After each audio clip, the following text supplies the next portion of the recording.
Saya bilang ke ibu saya, Bu, saya nanti SMA, kalau misalnya tidak bisa masuk perguruan tinggi, saya mau ikut transmigrasi. Wah.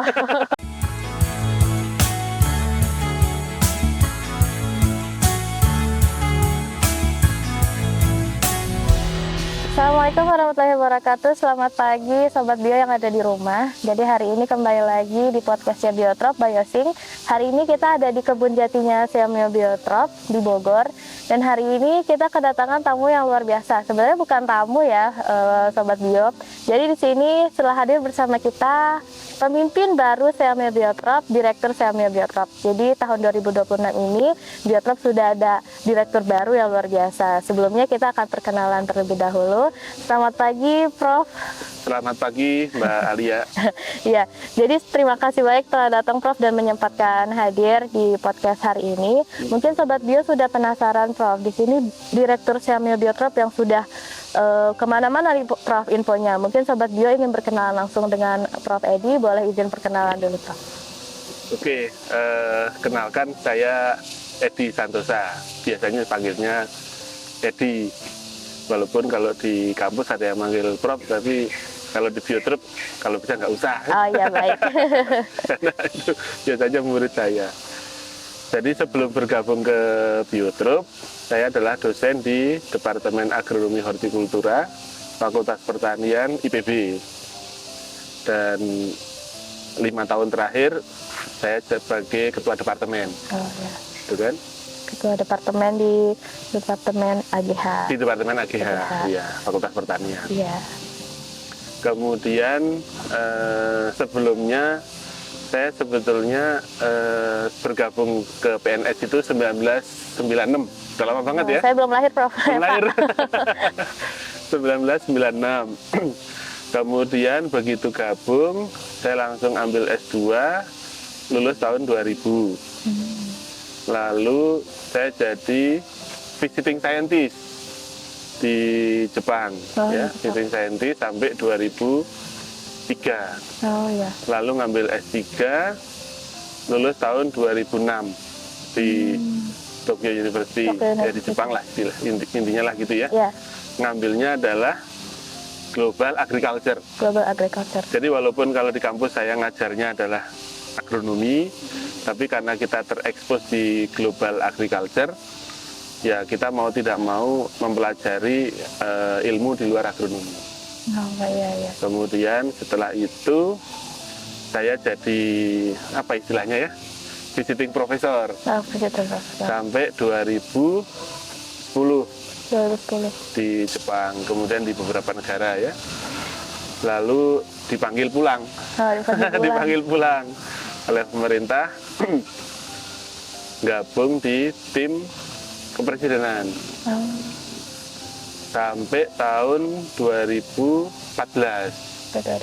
Setelah itu diminta untuk membantu di pemerintahan, tapi out of office lah, di luar officer, tapi diminta membantu BUMN. Kemudian sampai 2021, kemudian saya diminta pulang ke kampus. Oh, pulang kampus. Pulang kampus. Nah, ya persis lah itu. Kira-kira begitu ya. Oh iya. Jadi saya tentu sangat senang ya lihat Biotrop. Kita punya bayangan yang bagus lah tentang Biotrop itu ya. Karena bagaimanapun Indonesia sebagai negara dengan biodiversitas nomor 2 terbesar di dunia, Biotrop itu ya kalau menurut saya simpulnya tuh. Nah, simpulnya. Kira-kira itu, Mbak. Oh iya, Sebagai perkenalan. Iya, luar biasa, artinya Bapak di akademis, iya, di kepresidenan, BUMN, jadi berbagai sektor ya Pak ya, tidak hanya di akademiknya saja. Baik, mungkin dari Sobat Bio penasaran, awalnya Bapak mengapa tertarik dengan AGH Pak, di waktu S1 gitu, kenapa daftarnya AGH? Nah, jadi sebetulnya gini, saya tuh dari kecil senangnya matematika dan fisika sebetulnya. Ya. Ketika ada panggilan masuk IPB, saya sebetulnya dulu waktu SMA itu cita-citanya sangat sederhana. Saya bilang ke ibu saya, Bu, saya nanti SMA, kalau misalnya tidak bisa masuk perguruan tinggi, saya mau ikut transmigrasi. Wah. Mau ikut kegiatan transmigrasi. Terus ibu saya bilang gini, lah gimana mau transmigrasi, kamu kan belum punya istri. Terus saya bilang gini, wes pokoknya saya manut sama ibu, mau carikan istri siapa, saya mau berangkat transmigrasi. Oh. Gitu kan. Kalau tidak bisa masuk perguruan tinggi. Iya. Karena di keluarga saya itu sebenarnya keluarga pedagang. Oh gitu. Keluarga pedagang. Kemudian satu-satunya pegawai negeri itu ya mungkin saya ya. Oh, jadi. Kakak saya dulu angkatan laut. Begitu lulus mau berangkat, waktu itu diberangkatkan ke timur-timur oleh bapak saya bilang, oh kamu mau perang ya? Udah pulang aja berdagang. Jadi setelah lulus kuliah itu.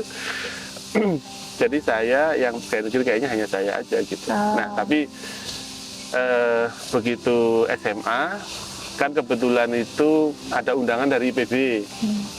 Ya diundanglah beberapa orang yang potensial lah gitu. Saya gabung. Saya SMA-nya di Wonosobo. Oh ya, Jawa. Segedieng. Oh, Dieng. Mungkin Mbak Alia tahu ya, Pernah, Dieng Pak, ya? pernah. Tempat paling indah menurut Iya, saya. dingin juga. Nanti suatu saat teman-teman Biotrop dan saya kira Bapak Ibu semua perlulah menengok ke Dieng. Iya, harus. Satu-satunya tempat di Indonesia yang ada saljunya selain Papua, ya kan? Luar biasa. Biasanya bulan Juni atau Juli ya. Jadi kalau nafas masih ada ini apa ya, uap-uap apa? Iya, ada uapnya. Iya, Iya, masih dingin di situ lagi. ya. Sangat dingin, sangat dingin 1.400 ya. Kampung saya sekitar 1.000 meter di atas permukaan laut, kampung saya tuh. Jadi kampung saya itu ya kira-kira 20 km lah dari Dieng. Oh, nggak dekat. Nah, kemudian masuk IPB. Tingkat pertama kan ada matematika tuh. Iya. Wah, seneng saya. Saya itu bisa lah gitu. Matematika, kimia, terus fisika gitu. Nah, begitu dapat pelajaran biologi, saya itu ya mohon maaf ya, yang lain nilainya bagus-bagus, biologinya saya dapat C. Oh. Wah, dapat C kan? Terus saya baca, wah Institut Pertanian Bogor. Wah ini kalau saya kuliah di IPB, biologinya saya C, gimana ini kan? Iya. Terus saya penasaran, kenapa saya dapat C? Lalu saya masuk agronomi kan? Iya. Kan waktu itu boleh milih tuh. Iya, oh. Tingkat pertama itu belum ada pilihan. Lalu pas mau masuk tingkat 2 baru milih. Berdasarkan nilai kan? Nilai. Saya waktu itu sebenarnya bisa milih apa aja. Oh, karena dia tinggi. Iya, bukan anu ya. Tapi bisa milih apa saja gitu. Tapi saya pilih agronomi. Agronomi, nah waktu itu namanya adalah budidaya pertanian. Oh. Jadi nanam-nanam. Terus yang paling saya tertarik adalah saya harus bisa di biologi. Oh, jadi Gitu kan. tantangan ya Pak ya? Tantangan. Karena yang paling seneng itu dulu pas masuk biologi itu apa? Ngafalin nama-nama tumbuhan. Oh, Wah, iya, itu paling spesies-spesiesnya. saya paling seneng itu. Karena Karena apa? Karena nama tumbuhan kan kayak nama orang itu sebetulnya. ya. Oh, ini namanya apa? Sekaligus ada ciri-cirinya. Jadi itulah yang membuat akhirnya saya masuk agronomi. Dan langkah yang pertama saya lakukan ya bukan sombong ya. Iya. Saya menghafal buku yang menjadi acuan dasar agronomi, Wah, luar yaitu biasa. dasar-dasar agronomi karangan almarhum Prof. Setiati Haryadi, Sri Setiati Haryadi. Tak hafalin tuh dari mulai kata pengantar Luar sampai biasa. indeks belakangnya tak hafalin semuanya. Jadi pas ulangan itu saya ingat bukan hanya ingat tulisannya tapi sampai halaman berapa. Halaman di halaman 20 nih. Sampai halaman berapa nih? Oh, pertanyaan ini halaman sekian, seolah-olah saya kayak buka buku kan. Luar biasa. Tapi jadi ingat. Nah di situ saya tertarik kepada tanaman. Kemudian saya pikir begini, Indonesia kan negara agraris. Kalau misalnya orang-orang yang memiliki keinginan kuat gitu ya, itu tidak ada yang masuk ke agronomi, nggak ada yang ikut nanam-nanam, nanti siapa gitu. Betul. Kan kita nggak mungkin tergantung kepada orang asing, orang luar ya. Betul. Apalagi kita negara agraris, kemudian tanah kita subur, itu kan, alam kita sangat mendukung. Saya dari kecil kan suka dengar lagunya Ebit itu, lagunya Kus Plus. Boleh, Tongkat dan batu dilempar jadi tanaman. Kalau tongkat mungkin iya batang singkong. Tapi kalau batu itu saya masih mikir-mikir sampai sekarang. Oh mungkin batu itu masalah buah batu. Kan kalau di pertanian itu ada buah itu macam-macam tuh. Iya. Ada buah beneran, ada buah batu. Buah batu. Nah buah batu itu yang dilempar jadi Jadi tanaman. Oh, Gitu kira-kira Mbak. luar biasa, yang awalnya dari tantangan nilai biologi jadi expert di biologi bisa dibilang nih Pak. Ya mungkin expert enggak ya, ada yang lebih ahli lah. Tapi paling tidak gini, saya berusaha kalau bangun pagi itu, karena kalau di kampung saya kan ada guru-guru ngaji tuh, Iya. bilang gini, pokoknya kalau kamu bangun pagi, itu harus memikirkan apa yang menjadi cita-citamu. Paling tidak itu 5 menit, begitu bangun pagi. Nah, karena saya itu cita-cita menjadi seorang, ya bukan ahli pertanian lah, tapi paling tidak ikut menggawangi lah gitu kan. Jadi saya usahakan tuh, setiap bangun pagi, Ya. itu saya pikirkan, apa ya gitu kan, tanaman ini mau saya apain gitu loh. Oh. Nah itulah yang membuat saya itu berusaha untuk menyisakan waktu habis subuh itu, ya paling 1 jam 2 jam untuk buka-buka jurnal, baca-baca sesuatu yang kadang-kadang itu terlintas di dalam mimpi. Terlintas dalam mimpi Iya. Pak, ya. Mimpi bangun pagi, saya itu kadang-kadang gini ya bukannya sombong, kadang-kadang itu dalam mimpi itu ada orang datang mengenalkan pohon baru, jenisnya ini namanya apa gitu kan. Ini Baru ya namanya Pak ya, ini. belum ada tuh di belum dunia ada. nyata. Iya, ini namanya ini tuh. Terus saya pagi-pagi bangun itu buka internet langsung, oh ada ternyata tanaman yang kayak begitu ya. Nah jadi itulah yang menurut saya perlu juga ya, karena kalau di kampung di kiai saya itu ngomong gini, pokoknya kalau barang siapa bangun pagi tidak memikirkan umatku, maka bukan umatku.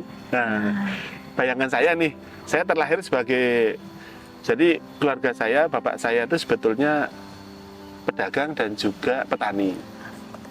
Kita punya kebun jeruk sedikit lah, ya nggak banyak lah. Berapa hektar gitu ya Pak ya? Ada kebun jeruk sedikit, ada kebun teh. Oh, Kita punya kebun teh sendiri loh. teh luas loh Pak Iya, itu. jadi yang paling ahli memetik teh itu nenek saya. Oh. Jadi nenek itu metiknya itu ini, kemudian dibikin itu teh hijau. Oh ya, Nah, teh hijau sendiri. Jadi kita makan, minum dari kebun sendiri. luar biasa. Iya, kebun sendiri. Kemudian kita punya ikan. Nah, saya waktu masih kecil itu kalau bangun pagi, mau sarapan pagi, itu pasti ke kolam dulu, nangkap ikan. Oh, kolam pagi juga itu. ada ya Pak ya? Karena ikannya pakai, kalau bahasa Jawa pakai seser. Nah, itu langsung tangkap itu. Luar Digoreng, biasa. udah. Sarapan, berangkat ke sekolah. Itu Kemandirian pangan. hampir tiap hari. Nah, jadi ibu saya bilang gini, nangkep ikan pagi-pagi. Karena sebentar aja Minum teh, ambil. minum teh, itu nenek udah bikin sendiri. Luar biasa. Nah jadi dari kecil saya juga terbiasa mainnya di kebun, main di sungai. Makanya nama-nama ikan ya sedikit. Hafal, sedikit hafal. Satu buku Iya, ya Pak iya, ya? iya. Termasuk iwak peyek. Apa? Lagu. Ya, Pak. Lagu itu, Pak. Tadi Bapak sempat menyinggung terkait negara agraris, Pak. Saya penasaran, mungkin Sobat Bio juga penasaran. Kalau begitu, kenapa harga beras gitu, Pak? Kenapa bisa lebih mahal dari istilahnya negara-negara tetangga seperti Filipina, Thailand, gitu, Pak? Istilahnya mungkin Sobat Bio kepo nih. Kenapa Iya, ya Indonesia ini berasnya makin lama dalam 40 tahun terakhir yang saya baca dari opini Bapak di internet makin naik gitu ya Pak. Mungkin dari Bapak bisa memberikan penjelasan secara ini. simple. Secara simpel. Jadi gini, ini sebetulnya yang kita sebut sebagai anomali. Ya. Atau bahasa politiknya paradoks ya. Paradoks itu begini, sesuatu yang berlawanan dengan seharusnya. Ya. Nah, kan kita itu tanahnya luas, subur, Ya. air banyak, gunung api banyak. Itu gunung api itu sebetulnya menjadi pupuk kan bagi tanaman itu. Ya. Sudah seharusnya kita itu punya produk pertanian yang berdaya saing lah. Nah kalau istilahnya murah itu kan relatif ya. Ya. Murah di kita mungkin dibandingkan dengan di Jepang, harga real mungkin lebih mahal ya. Tapi kalau kita bandingkan dengan gaji, ya kan, gaji di Jepang segitu, gaji di Indonesia segitu, dibandingkan nih harga beras segitu, mahal apa murah? Nah itu saya kira banyak ahli ekonomi lah nanti tentu bisa ngitung ya, mahal yang mana, murah yang mana. Nah itu kalau kita pengennya kita bisa berdaya saing. Ya. Daya saing itu maksudnya kita bisa menjual apa yang kita hasilkan, gitu kan? Ya, betul. Beras terutama nih, Kalau saya lihat sejarahnya kan di dunia itu kan beras kan ada 3 nih tipenya. Satu tipe Javanica, Javanica, Jawa. Indonesia lah. Ya. Lalu ada Japonica, Jepang. Ada Indica, India. gitu kan? Itu tipologi itu, tipologi. Nah, secara genetik itu kan, artinya gini, Tuhan itu menurunkan beras di Indonesia itu ya betul-betul cocok untuk orang Indonesia. Kemudian kalau ada yang mengatakan bahwa orang Indonesia nggak cocok makan beras, nah itu kita harus cek lagi. Karena ada istilah di dalam nutrisi itu, ada nutrigenomik, ada nutrigenetik. Aneh kan istilahnya? Nutrigenetik, nutrigenomik.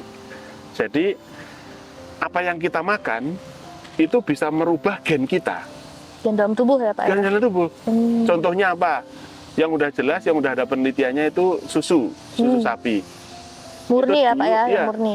Dulu 10.000 tahun yang lalu, orang itu belum minum susu sapi. Karena gennya belum ada. Lalu di Asia bagian utara, Eropa bagian selatan itu, ada satu kelompok masyarakat yang minum susu sapi. Kemudian gennya, biasanya kan kalau orang tidak punya gen yang mencerna susu sapi, begitu minum itu bisa alergi. Ya, muntah. Iya. Muntah, sakit perut, diare, itu kan. Nah, di komunitas itu ada mutasi gen. Sehingga dia bisa menyesuaikan. Nah, kemudian mutasi gen itu nyebar kan, karena kawin-mawin segala macam itu nyebar, akhirnya kita terbiasa minum itu. Nah, itu bukti bahwa makanan yang kita makan itu bisa mempengaruhi gen kita.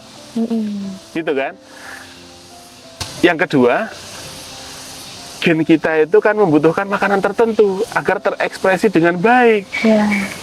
Misalnya gini, orang Indonesia itu sebetulnya pintar-pintar, ya kan? Sebenarnya. Tetapi gen yang makanan kita yang masuk mungkin tidak mendukung kepintaran itu. Sebab ya Pak.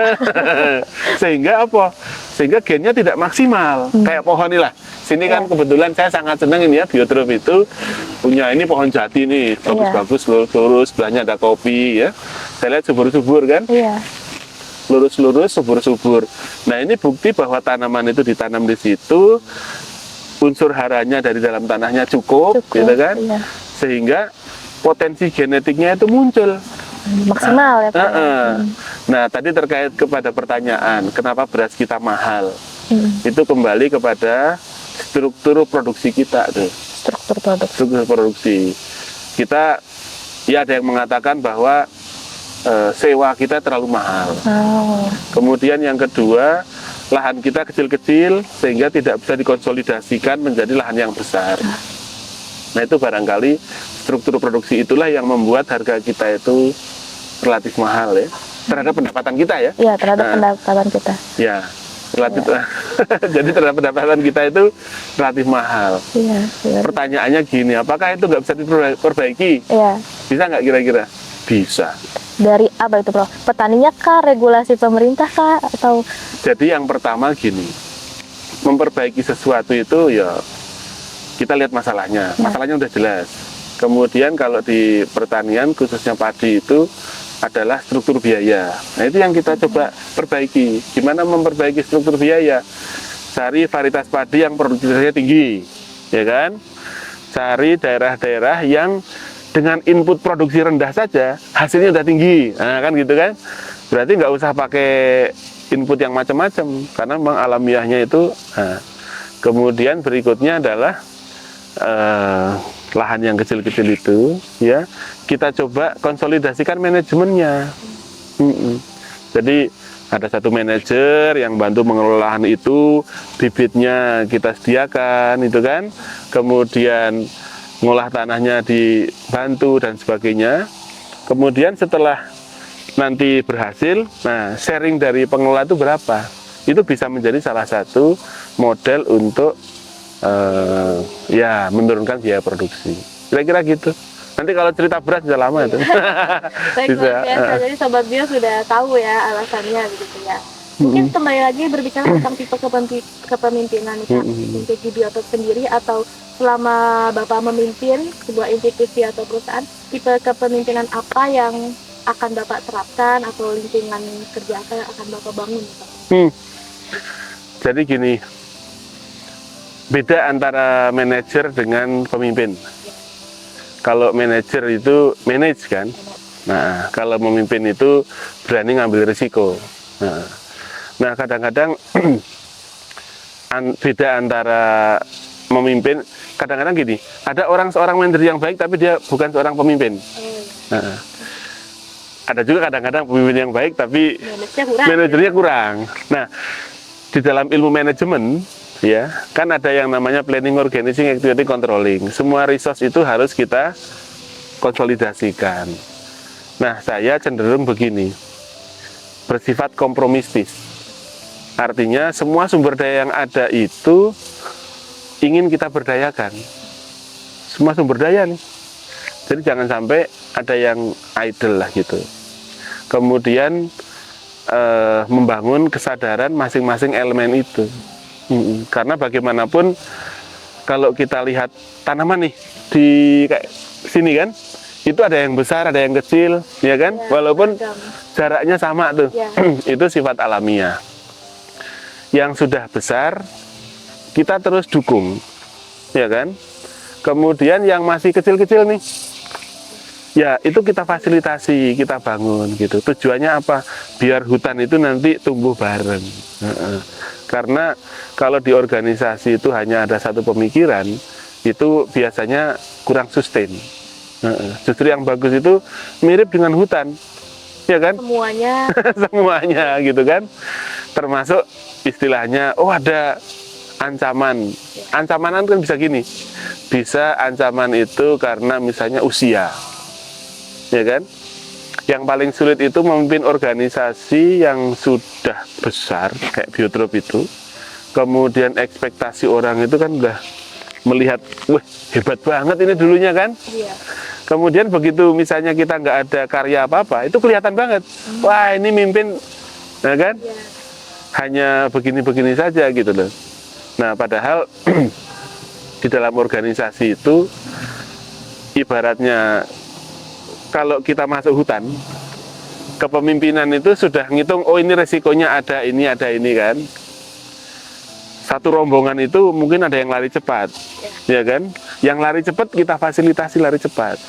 Yang larinya lambat, kita training agar bisa lari cepat, kan gitu. Nggak mungkin ditinggal. Nah kalau manajer itu beda. Kalau manajer kan biasanya yang kita kejar kan target nih, target keuangan, target kinerja, kemudian target apa lagi, nama, ya kan, kesejahteraan dan sebagainya. Itu sebagai pemimpin itu tetap kita kejar, ya kan. Tetapi nobody left behind gitu.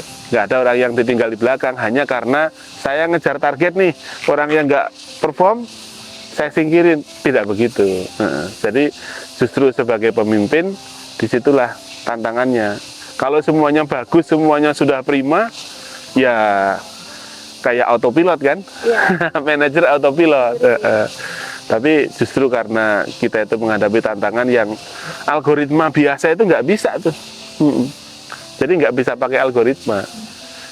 Jadi ya kita mulai dari perencanaan, kita libatkan semuanya, gitu kan. Kemudian target organisasi kita reshaping. Biotrop ini kan lembaga regional, didirikan oleh menteri-menteri pendidikan se-ASEAN, ya kan. Sekarang anggota ASEAN ada 11. Nah itu tentu nature dari kementerian di setiap negara kan beda-beda. Nah bagaimana mandat itu bisa kita jalankan dengan baik, gitu kan. Mandatnya yang penting nih. Kemudian yang kedua, karena ada di Indonesia, nah apa nih manfaat yang bisa dirasakan paling besar ya tentu Indonesia kan. Manfaatnya di Indonesia bisa merasakan. Kemudian negara lain juga merasakan. Itu yang pertama. Kemudian yang kedua, logonya Biotrop itu kan ada 4 ya. ada Kementerian Dikdasmen, ada IPB, ada Siameo, ada Biotrop. Nah itu masing-masing sebagai istilah kata itu beneficiary ya, pihak-pihak yang menjadi target agar bisa diuntungkan atas kehadiran kita. Adjustment itu kan lingkupnya adalah pendidikan dasar dan menengah. Nah, ini bagaimana anak-anak itu menjadi tulang punggung di dalam pengembangan biologi tropika dan bioteknologi. Tantangan kita kan sangat besar nih. Ada ketahanan pangan, ketahanan lingkungan, ketahanan air, ketahanan ekologi. Di samping tantangan-tantangan yang lain kan, itu bagaimana nilai-nilai itu bisa ditransformasikan ke anak-anak sebagai bagian dari long life education, ya kan? Anak-anak itu ibarat kata harus terekspos dengan kekayaan sumber daya kita, terutama sumber daya genetik. Karena dengan pengetahuan itu nantinya misalnya gini, oh suatu saat walaupun dia tidak menjadi petani, tetapi dalam mindsetnya dia akan mempertahankan biodiversitas, ya kan? Jadi apapun dia, tapi dia punya mindset akan mempertahankan biodiversitas. Itu kan sudah bagus. Menjadi kepala desa, menjadi camat, bupati, anggota DPRD, DPR, bahkan kabinet barangkali kan. Itu mindsetnya adalah oke, biodiversitas sangat penting, pertanian sangat penting. Nah itulah yang mau kita transformasikan. Tentu nggak ringan kan? Iya. Nggak ringan, berat karena ya itu tadi ya, antara anak-anak SD, SMP, SMA yang di kota dengan yang di desa kan beda-beda, eksposnya beda-beda, kemudian latar belakangnya beda, kemudian interestnya beda. Justru disitulah interest yang beda, latar belakang beda, kemudian ketertarikan yang beda, itu bisa dikenalkan dengan biologi tropika, ya kan, dan bioteknologi tentunya kan. Nah itu salah satu, ini baru satu logo nih. Nah, belum masih ada IPB-nya, masih ada apa namanya semionya gitu kan. Jadi negara Indonesia harus dapat benefit. Negara lain anggota semio juga harus dapat benefit. Kemudian beneficiary utama adalah Digasmen, itu utama. Lalu IPB. IPB ini kan ada program diploma, ada sarjana, ada pasca sarjana. Kemudian perguruan tinggi itu ada kegiatan yang namanya Tridharma Perguruan Tinggi. Nah kita tentu memfasilitasi itu. Dan yang paling menantang sebetulnya adalah mandatnya Biotrop, mentransformasikan pendidikan, ya kan, biodiversitas kepada anak-anak SD, SMP, SMA. Itu yang paling berat. Nah, penelitiannya ada di mana? Penelitiannya ada di perguruan tinggi, ada di BRIN. Hasil penelitian yang sudah bagus-bagus itu kita ambil, kita formulasikan mana yang cocok, kita transformasikan kepada anak-anak pendidikan dasar dan menengah. Kemudian kepada masyarakat umum. Nah, ini masyarakat umum ini yang tentu harus karya nyata. Karena kalau anak-anak SD, anak-anak SMP, SMA, mahasiswa itu kan interaksi yang bersifat pendidikan ya, sekolari itu mungkin sudah cocok lah. Kemudian kalau masyarakat umum itu nggak bisa sampai di situ saja. Itu harus ada manfaat langsung, ya kan? Manfaat langsungnya apa gitu. Nah, disinilah tantangannya. Menurut saya, apa yang sudah dihasilkan oleh Biotrop kayak varietas jati, ya kan? Kemudian ada nangka, apa namanya itu? Kopi ya. Kemudian saya lihat sana ada uwi, ada jeruk. Kemudian ada kacang sacaici, ada kayu putih, macam-macam itu. Bagaimana itu bisa sampai kepada masyarakat, bisa berdampak kepada proses ekonomi, gitu kan? Nah itu tantangannya sedemikian berat, ya kan? Masyarakat ya Pak, ekonomi yang disebut. Iya, ekonomi yang disediakan. Nah tentu itu kira-kira kalau dirangkum menjadi visi saya untuk mengembangkan Biotrop, gimana tuh ngerangkumnya menjadi, yes pokoknya intinya adalah mengembangkan Biotrop sesuai dengan visi dan misi dari Semio, ya kan, untuk kemakmuran bersama. Kira-kira begitu kan? anak-anak. Iya, Kan. kalau anak-anak melalui jalur pendidikan, masyarakat melalui jalur pengabdian dan penelitian masyarakat. Kira-kira intinya itulah. Sebelum kita mengakhiri ini mungkin boleh dikasih tahu Pak, ada nggak ekspektasi yang sebelum Bapak masuk biotrop, oh ternyata seperti ini, setelah masuk biotrop, wah ternyata tidak seperti impresif Bapak yang pertama gitu. Gini, saya kenal biotrop itu tahun 91 lah. 61 ya. Jadi kebetulan pembimbing saya itu dulunya peneliti biotrop. Ada almarhum Prof. Yudhoyono. Beliau peneliti di sini, kemudian sering cerita juga mengenai biotrop. Dan secara kebetulan di belakang biotrop kan ada kebunnya IPB, kebun percobaan Tajur. Saya sering ke situ. Jadi sebetulnya saya sudah mengenal biotrop itu sudah lama, walaupun mungkin masuk ke labnya baru sekarang. Kalau saya lihat dari apa yang saya tangkap zaman dulu dengan zaman sekarang masih ya mungkin 90% lah, masih sama ya. Bagusnya masih sama gitu ya. Nah memang tantangannya pasti beda. Kalau dulu kita melihat dari luar, kalau sekarang ya saya melihat dari luar dan dari dalam kan? Iya. Iya kan? Dari dalam. Nah tantangan misalnya gini, dulu jumlah penelitinya banyak, kemudian regulasi pemerintah Indonesianya dulu seperti itu. Nah sekarang jumlah penelitinya kan sudah mulai ya memang secara alamiah ya, ada yang berkurang, ada yang sudah pensiun dan sebagainya. Regulasi pemerintah Indonesia juga ya ini saya kira sesuai dengan perubahan zaman. Nah tentu tantangan kita adalah bagaimana agar biotrop ini relevansinya tetap tinggi. Saya yakin ya, sebaik-baiknya lembaga itu yang harus punya manfaat itu. Ya. Nah itu yang kita cari tuh. Jangan sampai kita itu hanya menjadi lembaga, bagus di papan, bagus di ini, tapi manfaatnya iya itu. Saya lihat dulu manfaatnya besar, sekarang pun masih besar ya. Kalau saya cerita ke teman-teman, apakah kenal biotrop, mereka sangat kenal biotrop. Ekspektasinya gimana? Teruskan sesuatu yang sudah baik. Saya lihat misalnya gini, pemimpin-pemimpin biotrop sebelumnya itu sudah membangun ada misalnya kolam atau danau desa, gitu kan? Ada di Bogor, ada di Karawang tuh, danau desa tuh.